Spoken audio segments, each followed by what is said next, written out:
नमस्कार दोस्तों, बहुत बहुत स्वागत है आपका अपने यूट्यूब चैनल फ्री स्टडी पर। आज की वीडियो में हम बात करने वाले हैं BA program history 4th semester unit 5 के बारे में, जिसका नाम है 19वीं शताब्दी के धार्मिक सामाजिक सुधार आंदोलन और आधुनिक भारत में किसान आंदोलन।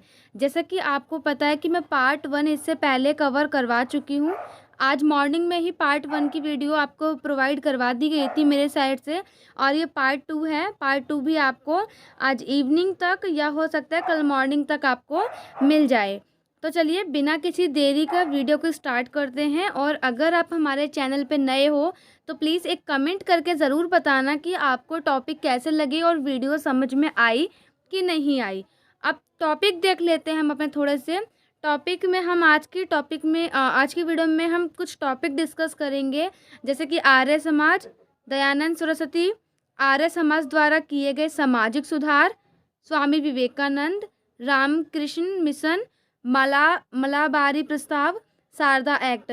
और इसके अलावा जो मुस्लिम साम्राज्य में यानी मुस्लिम में जो भी सुधार किए गए वो भी हम पढ़ेंगे। मैंने यहाँ पे लिखना भूल गई हूँ, बट वो चीज़ भी हम इसमें पढ़ेंगे। देखिए, आर्य समाज की स्थापना की शुरुआत दयानंद सरस्वती से होती है। तो अब हम पढ़ते हैं दयानंद सरस्वती के बारे में कि ये कौन थे और कैसे इन्होंने आर्य समाज की स्थापना की। दयानंद सरस्वती भारत के महान दार्शनिक, सामाजिक नेता और आर्य समाज के संस्थापक थे। इनका जन्म गुजरात में 1824 में एक ब्राह्मण परिवार में हुआ था। इनका मूल नाम मूलशंकर था, मतलब इनका जो नाम था वो मूलशंकर इनका नाम था। पूर्णानंद नामक स्वामी जी इन्हें दयानंद सरस्वती, मतलब सरस्वती का नाम इनको दिया। किसने दिया? पूर्णानंद नामक स्वामी जी ने इन्हें दयानंद सरस्वती का नाम दिया। इनके गुरु विरजानंद दंडीस के अनुसार हिंदू धर्म धीरे धीरे अपने ऐतिहासिक जड़ों से दूर जा रहा है और भटकता जा रहा है। यानी कि हिंदू धर्म में जो रीति रिवाज हैं वो रीति रिवाज को भूलता जा रहा है और आगे भटकता जा रहा है। कुछ लोग जिन्होंने धीरे धीरे हिंदू धर्म में कुछ नई मान्यताओं को डाल दिया है और डालते जा रहे हैं, उन सब मान्यताओं के कारण हिंदू धर्म में दूषित हो गया है। यानी कि हिंदू धर्म दूषित हो गया है उन लोगों की वजह से जो कि नई नई मान्यताओं को डाल रहे हैं या डालते जा रहे हैं, यानी कुरीतियों को।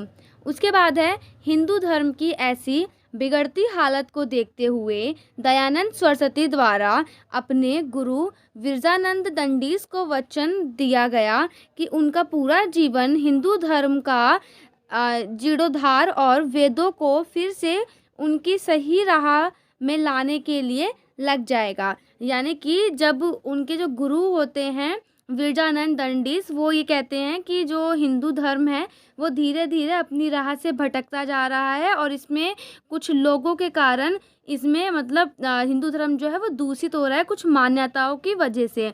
तो इसी सब का ध्यान रखते हुए जो दयानंद सरस्वती होते हैं वो अपने गुरु को वचन देते हैं कि उनका जो पूरा जीवन है वो हिंदू धर्म की रक्षा करने के लिए और उसको उसको सही करने में और वेदों को उनकी सही राह लाने में पूरा जीवन उनका लग जाएगा। साथ ही साथ जितनी भी हिंदू धर्म में कुरीतियाँ हैं उन सभी को वो दूर करेंगे।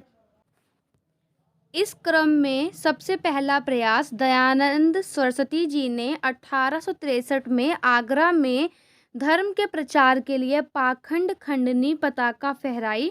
इसका संदेश यह था कि हिंदू समाज में आई कुरीतियों को दूर करना, यानी कि जितनी भी बेकार बेकार रीतियां हिंदू समाज में आ रही थी उनको दूर करना था। और ये दयानंद सरस्वती का पहला प्रयास था जो कि 1863 में आगरा में किया गया। अब हम यहाँ पर देख लेते हैं आर्य समाज। आर्य समाज भी दयानंद सरस्वती द्वारा एक समाज की स्थापना की गई थी जिसको आर्य समाज का नाम दिया गया। आर्य समाज की स्थापना 1875 में स्वामी दयानंद सरस्वती ने बम्बई में की। 1877 में इन्होंने अपना मुख्यालय लाहौर में बनाया, यानी कि आर्य समाज का मुख्यालय इन्होंने लाहौर में बनाया। स्वामी जी ने वेदों की तरफ लौट चलो का नारा दिया। इन्होंने छुआछूत, जन्ममूलक जाति व्यवस्था, बाल विवाह का विरोध किया। स्वामी दयानंद सरस्वती को भारत का मार्टिन लूथर भी कहा जाता है। यह आर्य समाज पूर्ण रूप से वेदों के ऊपर ही आधारित था, यानी कि आर्य समाज की जो स्थापना की गई थी वो वेदों के ऊपर ही की गई थी। जिस प्रकार ब्रह्म समाज एकल देवता के ऊपर विश्वास रखता था, यानी रखता है, उसी प्रकार आर्य समाज भी एकल देवता के ऊपर विश्वास रखता है। और आर्य समाज का अर्थ है प्रगतिशीलों का समाज। 1874 में इन्होंने सत्यार्थ प्रकाश नामक ग्रंथ हिंदी में प्रकाशित की। अब जो आर्य समाज की स्थापना की गई थी उसके बारे में देख लेते हैं कि उन्होंने समाज सुधार के लिए क्या क्या कार्य किए हैं। तो सबसे पहला कार्य उनका ये रहा है कि आर्य समाज के द्वारा शुद्धि आंदोलन की शुरुआत की गई। शुद्धि आंदोलन एक ऐसा आंदोलन था, इसमें उन लोगों को फिर से हिंदू धर्म को अपनाने के लिए कहा गया जो पहले हिंदू थे, परंतु किसी दबाव या लालच में आकर उन्होंने ईसाई या इस्लाम धर्म को अपनाया था। यानी कि एक आंदोलन था, शुद्धि आंदोलन, जिसके अंतर्गत उन लोगों को हिंदू धर्म अपनाना था जिन्होंने, मतलब जो पहले से ही हिंदू थे और जिन्होंने लालच या दबाव के कारण आकर ईसाई धर्म या इस्लाम धर्म को अपनाया था। उसके बाद गायों को बचाने के लिए एक गौ रक्षा समिति का गठन किया गया था। इन्होंने सबसे पहले हिंदी को राष्ट्रभाषा स्वीकारने की बात कही थी और भारत में राष्ट्रवाद का बीज बोने का बहुत हद तक श्रेय आर्य समाज और दयानंद सरस्वती जी को दिया जाता है। आर्य समाज के द्वारा 1886 में डीएवी विद्यालय यानी डीएवी स्कूल की श्रृंखला की स्थापना की गई, जो वर्तमान समय में भी भारत के बड़े विद्यालयों में गिना जाता है। डीएवी स्कूल आपका पता है कि दिल्ली में भी है एक डीएवी स्कूल। इन विद्यालयों को खोलने का श्रेय जो है वो लाला हंसराज को दिया जाता है। शिक्षा के माध्यम से भी आर्य समाज ने समाज में बदलाव लाने का काफ़ी प्रयास किया था और इन विद्यालयों में भारतीय संस्कृति और पश्चिमी संस्कृति दोनों के बारे में ही ज्ञान दिया जाता है। 1902 में गुरुकुल विश्वविद्यालय की स्थापना हरिद्वार में की गई थी। यह पूर्णतः वैदिक शिक्षा के ऊपर आधारित था। इसको खोलने का श्रेय स्वामी श्रद्धानंद, जिनका नाम मुंशी राम भी था, उनको दिया जाता है। अब इसके बाद हम पढ़ते हैं रामकृष्ण मिशन। रामकृष्ण मिशन क्या था? तो इस मिशन की स्थापना जो है 1897 में की गई थी स्वामी विवेकानंद द्वारा। कोलकाता के पास संत रामकृष्ण के जीवन से सन्निहित वेदांत की शिक्षाओं का प्रसार करना और भारतीय लोगों की सामाजिक स्थितियों में सुधार करना ही इसका उद्देश्य था। यानी कि जो रामकृष्ण मिशन है वो स्वामी विवेकानंद द्वारा जो है इसकी स्थापना की गई और इसका जो मेन मोटिव था वो ये था कि लोगों की जो सामाजिक स्थिति है उसका सुधार करना और साथ ही साथ वेदांत की शिक्षाओं का प्रचार करना, यानी जो वेदों की शिक्षाएं हैं उसका प्रसार करना। अब हम यहाँ पे थोड़ा सा पढ़ लेते हैं स्वामी विवेकानंद के बारे में। स्वामी विवेकानंद का जन्म 12 फरवरी 1863 को हुआ तथा उनके बचपन का नाम नरेंद्र नाथ दत्त था।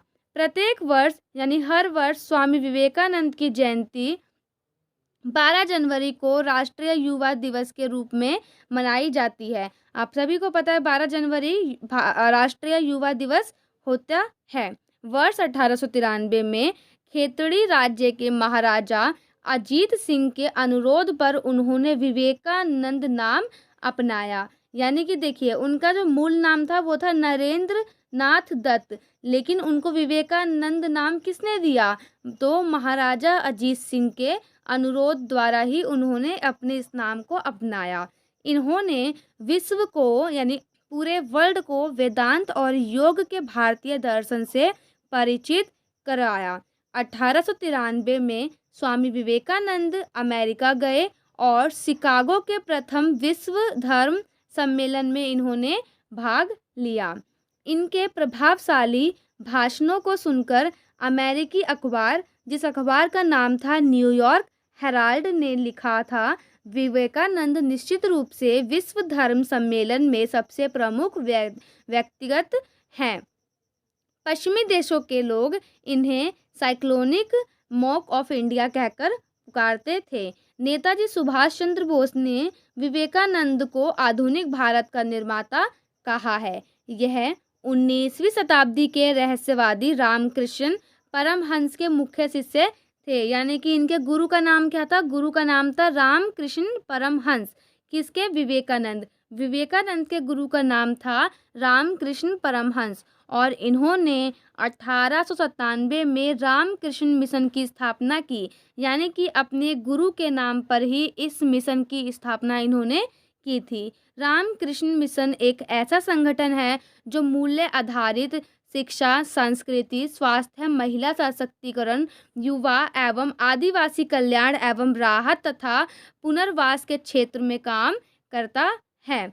वर्ष 1899 में इन्होंने बेलूर मठ, जो कि पश्चिम बंगाल में है, मतलब पश्चिम बंगाल में बेलूर मठ की स्थापना की थी 1899 में, जो उनका स्थायी निवास स्थान बन गया था। अब देखिए यहाँ पे एक तो है रामकृष्ण मठ और दूसरा है रामकृष्ण मिशन। तो यहाँ पे आपको कंफ्यूज नहीं होना है, इसलिए मैंने इस बॉक्स के अंदर लिखा है, यह ऐसे योग्य और आदर्श सन्यासी तैयार करते हैं जो धर्म प्रचार के मुख्य आधार हैं। यानी कि क्या है, जैसे कि गुरुकुल वगैरह होता है, सेम रामकृष्ण मठ था। मतलब यहाँ पे बड़े बड़े सन्यासी और मतलब आदर्श सन्यासी रहा करते थे और धर्म का प्रचार करते थे। यानी कि उनका मुख्य आधार था धर्म का प्रचार करना। उसके बाद है रामकृष्ण मिशन। यह समाज सेवा पुस्तकों आदि द्वारा स्वामी रामकृष्ण परमहंस एवं स्वामी विवेकानंद के विचारों का प्रचार प्रसार संपूर्ण विश्व में करते थे।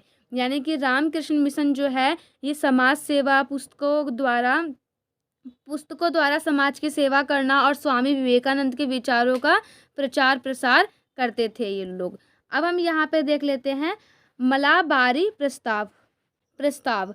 हिंदू कन्याओं के विवाह की न्यूनतम आयु निश्चित करवाने के लिए बम्बई के एक पारसी बहरामजी मालाबारी आगे आए। 1884 में इन्होंने एक लघु पुस्तिका प्रकाशित की जिसमें हिंदू कन्या के विवाह की जो उम्र है वो कम से कम 12 साल तक करी थी उन्होंने 1884 में। अब आप लोग मुझे कमेंट करके बताओ कि हिंदू धर्म में जो एक लड़की का विवाह होता है वो कौन सी आयु में होता है, और इसे ही मलाबारी प्रस्ताव कहते हैं। तो देखो मलाबारी प्रस्ताव जो है वो क्या होता है, बेसिकली 1884 में ये प्रस्ताव आया था और प्रस्ताव के अंदर कुछ नहीं था, छोटा सा एक चीज़ था कि जो भी हिंदू कन्या होंगी उनकी जो शादी की उम्र होगी वो 12 वर्ष तक की ही होगी। तो इसी प्रस्ताव को मलाबारी प्रस्ताव के नाम से जाना गया। 1891 में वायसराय की परिषद में यह प्रस्ताव रखा गया। अंततः यह न्यूनतम अवस्था बिल पारित हो गया। हिंदू कन्या के विवाह की न्यूनतम आयु 12 वर्ष कर दी गई। बाल गंगाधर तिलक ने इस प्रस्ताव का विरोध किया। कभी कभार आपके पेपर में क्वेश्चन पूछता है, जो बच्चा एसएससी एमटीएस वगैरह की तैयारी करता है उनसे ये क्वेश्चन पूछा भी जाता है कि मलाबारी प्रस्ताव का विरोध किसने किया। तो इसका सही उत्तर है बाल गंगाधर तिलक ने इस प्रस्ताव का विरोध किया। इसके बाद हम देख लेते हैं एक छोटा सा एक्ट जो कि 1929 में आया था जिसका नाम था शारदा एक्ट। 1929 में अजमेर के निवासी हर विलास शारदा के प्रयत्नों से बाल विवाह निषेध कानून बना जिसे शारदा एक्ट के नाम से जाना जाता है। इसके अनुसार विवाह के समय बालक की आयु जो है वो 18 वर्ष एवं कन्या की जो आयु है वो 14 वर्ष कर दी। तो ये जो दोनों ही हमने एक्ट और प्रस्ताव पढ़े ये बेसिकली जो एक लड़की या लड़के की जो मैरिज होती है, शादी होती है, वेडिंग होती है, उसकी बेसिकली उसकी एज से था कि उनकी शादी जो है वो किस एज में करनी चाहिए। तो इसके अनुसार विवाह के समय बालक की आयु 18 वर्ष एवं कन्या की आयु 14 वर्ष से कम नहीं होनी चाहिए। यानी कि 14 वर्ष तक तो उनकी मिनिमम आयु जो है वो होनी ही चाहिए। अब हम यहाँ पे पढ़ लेते हैं कुछ ऐसे आंदोलन के बारे में। ये तो हमने वो आंदोलन पढ़े जो हिंदू समाज में आए थे। अब हम यहाँ पे पढ़ते हैं जो मुस्लिम समाज में जो आंदोलन आए और किस किस ने आंदोलन किया, क्या उनकी विचारधारा थी, उन्होंने क्या क्या सुधार किया अपने क्षेत्र में। तो अब हम पढ़ते हैं मोहम्मडन से रिलेटेड। तो सबसे पहले यहाँ पर जब भी हम पढ़ेंगे तो उनका एक एक मतलब एक ऐसे पर्सन है जो बहुत फेमस है, जिनका नाम है सर सैयद अहमद खां। इनका नाम सुधार में आता ही आता है। सर सैयद अहमद खां का जन्म 17 अक्टूबर 1817 को दिल्ली में हुआ। 1839 में आगरा के कमिश्नर दफ्तर में क्लर्क बने। 1841 में मुंसिफ की परीक्षा पास की। मुंसिफ के रूप में मैनपुरी में नियुक्ति हुई। 1857 के विद्रोह के समय ये ब्रिटिश ईस्ट इंडिया कंपनी के न्यायिक पद पर थे। इनकी विचारधारा क्या थी? इनकी विचारधारा ये थी कि अंग्रेजी सत्ता का विरोध जो है वो आवश्यक नहीं है। जब 1857 का जो क्रांति हुई थी, जो विद्रोह हुआ था और जो विद्रोह असफल हुआ था, तो असफलता के बाद इन्होंने कुछ कंक्लूज़न निकाला, कुछ निष्कर्ष निकाला, जिसमें कि इन्होंने ये कहा कि अंग्रेजी सत्ता का विरोध करना ज़रूरी नहीं है और मुस्लिम समाज की दशा में सुधार अंग्रेजी सत्ता में रहते हुए भी किया जा सकता है। इसके लिए मुस्लिम समाज को आधुनिक शिक्षा के द्वारा सरकारी नौकरियों में भागीदारी बढ़ानी होगी। अब इनके कार्य देख लेते हैं कि इन्होंने क्या क्या कार्य किए। सर सैयद ने 1857 की क्रांति पर असबाब ए बगावत ए हिंद नामक पुस्तक लिखी थी। 1864 में इन्होंने गाजीपुर में एक साइंटिफिक सोसाइटी की स्थापना की। बाद में इसका कार्यालय अलीगढ़ में स्थानांतरित कर दिया गया। और ये जो साइंटिफिक सोसाइटी थी, इसका मेन कार्य ये था कि जो भी अंग्रेजी पुस्तकें होती हैं, जो भी इंग्लिश की बुक होती हैं, उसका उर्दू में अनुवाद करना था। 1870 में इन्होंने अपने विचारों के प्रचार के लिए फ़ारसी भाषा में तहज़ीब उल अखलाक यानी कि सभ्यता और नैतिकता नामक एक पत्रिका निकाली। 1857 में अलीगढ़ में मोहम्मडन एंग्लो ओरिएंट स्कूल की स्थापना की। यह 1878 में कॉलेज बना, यानी कि ठीक 3 साल बाद ये एक कॉलेज बन गया। अलीगढ़ में इन्होंने एक स्कूल की स्थापना करी, जो ठीक 3 साल बाद एक कॉलेज बन गया और 1920 में अलीगढ़ मुस्लिम विश्वविद्यालय में परिवर्तन हो गया। यानी कि एक छोटा सा इन्होंने स्कूल बनाया, स्कूल के बाद वो कॉलेज बन गया और कॉलेज बनने के बाद ये मुस्लिम जो है विश्वविद्यालय बन गया, जो कि आज भी वर्तमान में अलीगढ़ में है। 1885 में भारतीय राष्ट्रीय कांग्रेस की स्थापना का विरोध इन्होंने किया। कांग्रेस के विरोध में इन्होंने 1888 में यूनाइटेड इंडियन पेट्रियोटिक एसोसिएशन की स्थापना की। आपकी बुक में इसके बारे में था नहीं, तो मैंने बस इतना आपको यहाँ पे बताया है कि इन्होंने कांग्रेस के विरोध के लिए 1888 में एक एसोसिएशन की स्थापना की, जिसका नाम था United Indian Patriotic Association. Sir Syed Ahmad Khan को 1888 में अंग्रेज़ों के द्वारा नाइटहुड की उपाधि दी गई, यानी कि इनको एक उपाधि भी मिली है अंग्रेज़ों के द्वारा, जो कि उपाधि का नाम था नाइटहुड की उपाधि, यानी नाइटहुड। 1898 में अलीगढ़ में इनकी मृत्यु हो जाती है। इसके बाद हम देखते हैं अहमदिया आंदोलन। अहमदिया आंदोलन के जो संस्थापक थे वो थे मिर्ज़ा गुलाम अहमद। इन्होंने अपने सरनेम से ही इस आंदोलन के मतलब जो ये आंदोलन है उसको स्टार्ट किया, अहमद और अहमदिया आंदोलन, तो ये थोड़ा सेम है। इन्होंने पंजाब में कादियान नामक स्थान से 1889 में यह आंदोलन जो है स्टार्ट किया। यह आंदोलन उदारवादी सिद्धांतों पर आधारित था। इन्होंने अपने ग्रंथ का नाम है बहरीन ए अहमदिया में अपने सिद्धांतों का वर्णन किया है। मिर्ज़ा गुलाम अहमद स्वयं को मतलब अपने आप को पैगंबर तथा पुनर्जागरण का वाहक कहते थे। अपने आप को वो पैगंबर मानते थे और 1851 में मिर्ज़ा गुलाम अहमद ने अपने आप को मसीहा उल मऊद अर्थात मसीहा घोषित किया और 1904 में इन्होंने अपने आप को श्री कृष्ण का अवतार भी घोषित किया था। इसके बाद हम देख लेते हैं देवबंद आंदोलन। देवबंद आंदोलन के संस्थापक थे मोहम्मद कासिम ननोतवी एवं रशीद अहमद गंगोही। इन्होंने देवबंद में सहारनपुर एक स्कूल खोला जिसका उद्देश्य था, यानी कि इन्होंने देवबंद कहाँ पे है? सहारनपुर में है। सहारनपुर में एक स्कूल खोला जिसका उद्देश्य था मुस्लिमों के लिए धार्मिक नेता प्रशिक्षित किया जाना। यानी कि इन्होंने एक स्कूल खोला और उस स्कूल के अंदर जो मोमडन लोग थे उनको मतलब ट्रेनिंग वगैरह दी गई, धार्मिक नेता बनने की ट्रेनिंग वगैरह दी गई। और साथ ही साथ देवबंद स्कूल में अंग्रेजी शिक्षा एवं पाश्चात्य संस्कृति पूर्ण वर्जित थी।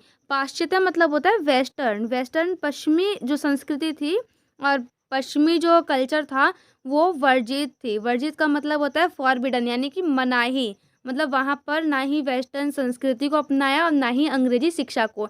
वहाँ पर सिर्फ और सिर्फ किस पर जोर दिया गया? धार्मिक नेता को ट्रेनिंग देने पर। और मुसलमानों में कुरान एवं हदीस की शुद्ध शिक्षा का प्रसार वहाँ पर हुआ। सिर्फ और सिर्फ वहाँ पे बच्चों को जो है हदीस की शुद्ध शिक्षा और कुरान के बारे में ही पढ़ाया गया। ब्रिटिश शासकों के विरुद्ध जिहाद, धर्मयुद्ध की भावना को जीवित रखना। देवबंद आंदोलन अलीगढ़ आंदोलन के विरुद्ध था। यानी कि जो देवबंद आंदोलन जो है, जो कि हम पढ़ रहे हैं देवबंद आंदोलन अभी, ये जो है अलीगढ़ आंदोलन के विरोध में था।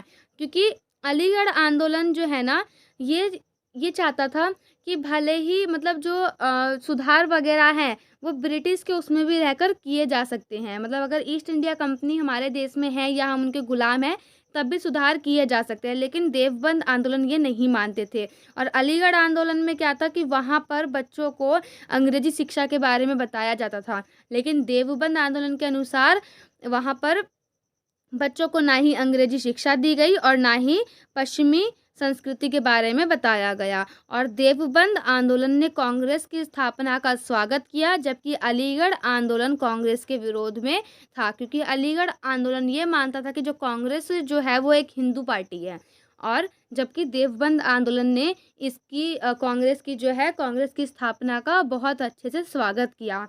तो आज की वीडियो में इतना ही। आई होप आपको वीडियो पसंद आई होगी और अब वीडियो आपको समझ भी आई होगी।